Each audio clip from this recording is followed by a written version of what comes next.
ସମସ୍ତଙ୍କୁ ନମସ୍କାର। ଏଠାରେ ଆମେ ଲୋକର ଦ୍ୱିତୀୟ ପର୍ଯ୍ୟାୟ ଉପରେ କାମ କରୁଛୁ। ଆମେ SHG କଟ୍ ଅଫ୍ ଏଣ୍ଟ୍ରି କରିଥିଲୁ ଏବଂ ପୁଣି ଥରେ ଆମେ ମାଇ ମିଟିଂ ଉପରେ କ୍ଲିକ୍ କରିବୁ ଏବଂ ସମାନ SHG ର ନିୟମିତ ବୈଠକକୁ କ୍ୟାପଚର କରିବୁ। ଶ୍ରୀରାମ ଶ୍ୟାମ ସହାୟକ ଗୋଷ୍ଠୀ।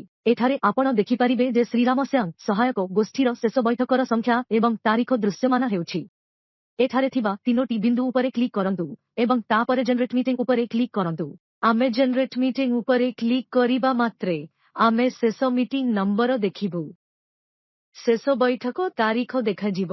ନୂତନ ବୈଠକ ନମ୍ବର ପରବର୍ତ୍ତୀ ସଂଖ୍ୟା ଦେଖାଇବ ଏବଂ ଡିଫଲ୍ଟ ଭାବରେ ଏହା ଆପଣଙ୍କୁ ଆଜିର ତାରିଖ ଦେଖାଇବ। ଯେଉଁ ଦିନ SHG ବୈଠକ ଅନୁଷ୍ଠିତ ହେଉଥିଲା, ଯଦି ଏହା ସାପ୍ତାହିକ ଥିଲା, ତେବେ ସାପ୍ତାହିକ ବାଛନ୍ତୁ, ଯଦି ଏହା ପାକ୍ଷିକ ଥିଲା, ତେବେ ପାକ୍ଷିକ ବାଛନ୍ତୁ। ତାରିଖ ଚୟନ କରନ୍ତୁ, ଜେନେରେଟ୍ ଏବଂ ଖୋଲନ୍ତୁ ଉପରେ କ୍ଲିକ୍ କରନ୍ତୁ। ଆମେ ଏଠାରେ ମୋ ସଭା ପୃଷ୍ଠାକୁ ଆସିଛୁ। ଏହା ଏକ ନିୟମିତ ବୈଠକ ପୃଷ୍ଠା। ଏଠାରେ ତୁମେ 201 ନମ୍ବର ବୈଠକ ଦେଖୁଛ।